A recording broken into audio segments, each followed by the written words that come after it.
You're watching America Trends. I'm Mary Burke Godwin, and a few weeks ago, I want to say, we got an email from someone who watches the show regularly and said he had the perfect person to be a guest on our show. And, you know, we have featured many teens on this show because we really believe that children are our future, just like Whitney Houston said. And so this gentleman, his name is Paul Kramer. He's the Executive Director, Institute for Youth and Policy, and he's in high school. And we couldn't get him on until now because he's actually on Thanksgiving break and he's zooming in, I think, from the Bay Area. So Paul, we're finally having you on. Welcome to the show.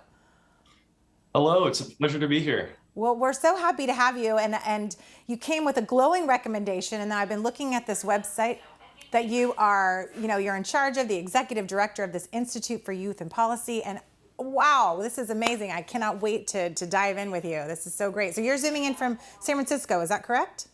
I'm actually from Palo Alto. Oh, you are? Okay, so, Stanford is in your hood then, huh? Yes, I'm actually really close to campus right now, only about half a mile. Is that going to be, are you a junior now? Yeah, I'm a junior in high school. Will that be one of the places you apply to, or where are you looking for to head off to college? I mean, I gotta say, it's a lovely campus, so I will very likely be applying. Your parents would probably love if you went there, because it's right in their backyard. I don't think they would complain, especially if I can take care of the house while they're on vacation. Exactly. Well, my dad went there, so it has a special place in my heart, Palo Alto and Stanford. So I want to talk to you. First of all, how and when did you get the politics bug, and how did you even start to think about starting this institute? Okay, well, I've been into politics as long as I can remember. I immigrated to America in 2014 from Germany. And in Germany, even, I was always really interested by the German parliament, by the chancellor, Angela Merkel. And, really, it's just been in my blood.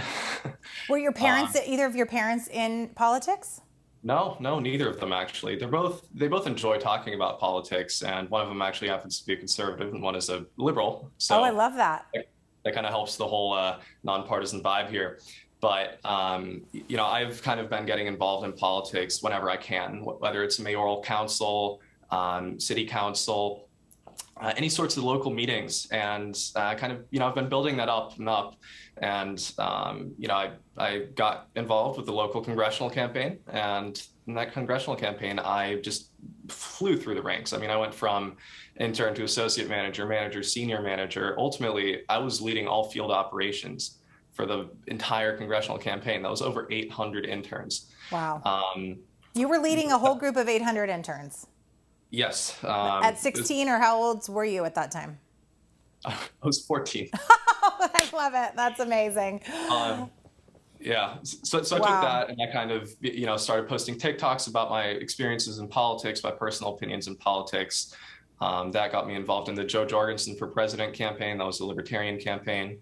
There I was a deputy field director and actually the deputy director of the entire campaign, ultimately for about 2 months, where I built up the whole libertarian internship program.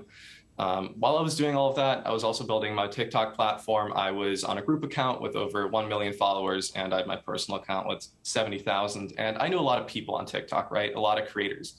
And the one thing we generally noticed was, hey, there's a major lack in discourse on here. I mean, it was just teens yelling at other teens through screens. Yeah. Right. That wasn't very constructive. That wasn't very helpful to the movement. Because they're watching adults yell at other adults on screens. And so that's learned behavior, probably, because that's simply what's happening right now in our country. Exactly. Yeah. So we ended up getting together. I put together a business plan, put together kind of my idea, and pitched it to a bunch of people, from anarcho-communists to anarcho-capitalists to GOP Republicans to neoliberals. Everyone was on board with it. There's like a huge love for this idea, and we started out on a Google site, and obviously it's grown quite a bit since. But that's kind of where the idea came from, and that was, I think we started it officially June of 2020. Well, I mean, I certainly love this concept, and that's really what our show, we try to be about is, we bring trending topics, and then we try to come on here and find the middle ground, because the truth is always somewhere in the middle. And I do believe, we have this very polarized country right now with far sides kind of on the right and left, but really the majority believe of people are in the middle, right? And like you're saying, you're libertarian, and I believe that's fairly moderate. I'm wondering what your thoughts are on where you think we might be headed as far as this political system of a predominantly two-party system. Does that come up in your discourse and in your institute? All the time. And I will actually say I'm a center-leaning libertarian, but I have worked on Democratic campaigns. I'm currently advising a conservative campaign. I've worked on libertarian campaigns. So I have kind of, attempted to see kind of all sides of the campaigning spectrum. But when it comes to the two-party system in America, I think it's something that, a lot of viewers have probably taken APUSH or had U.S. history as subject in school. And really, you can see it forming back in the Hamiltonian days. And from there, it's really just all been kind of downhill in terms of the divisiveness that's been formed through this two-party system. So my hope is, and there's kind of a lot of different end games that could come from this, movement for nonpartisanship, movement for discourse, movement to have those difficult conversations with the other side. And that's kind of, it could be the formation of a new political party. It could be the formation of some really strong nonprofits out there helping with the kind of nonpartisanship. But ultimately, I don't mind if someone is a complete right-wing conservative or complete left-wing leftist, because ultimately it's about just listening to the other side. As long as we can shape a democracy where it's actually democracy, because right now I would say we're not living in a full-on democracy. That's kind of my hope here. It's not necessarily to build up 100 different parties, right? Because that can be just as inefficient as having two parties in gridlock. So sure. Yeah. Ultimately, it's kind of just opening people up to the other side and having them have those conversations. Because right now we're seeing like Congress, a lot of people aren't talking to each other, and that's not very helpful. Right. It's not helpful. And we have extreme sides. And I believe part of the problem is that those little sound bites are getting the most coverage on Facebook. Those are the links that are being connected and clicked on and going through the algorithm. And that's what people are hearing and seeing. But really, when we talk to one another and have open discourse like you're promoting here with your institute, that we're finding out that really we have more in common than we are being led to believe by probably social media and all of these, kind of 24-hour news cycle that's skewing things a little bit. Now tell me about, it looks like there's about 3 different buckets of what you do at the Youth Institute. Tell me again, Institute for Youth and Policy. So you have curriculum, yes, synergy, and policy media? Yep. Can you tell me a little bit about those? For sure. So we kind of, we've operated, I believe now we're at 32 different programs over the course of a year and 5 months now. So we've really had the chance to try everything out. And we've kind of figured out what works best, right? Because as a nonprofit, you kind of have to figure out, hey, what are my 2 cents going to be for the movement? Because fact is, and truth is, there's hundreds of other great nonprofits out there in this nonpartisan nonprofit space that are doing similar things to us. So we had to figure out, hey, how are we going to effectively be members of this movement? So we've kind of had the approach of, hey, we found 3 things that work. First being curriculum. Curriculum itself is centered around the whole idea that, hey, let's take a look at schools, right? I've attended a couple of different public schools in America.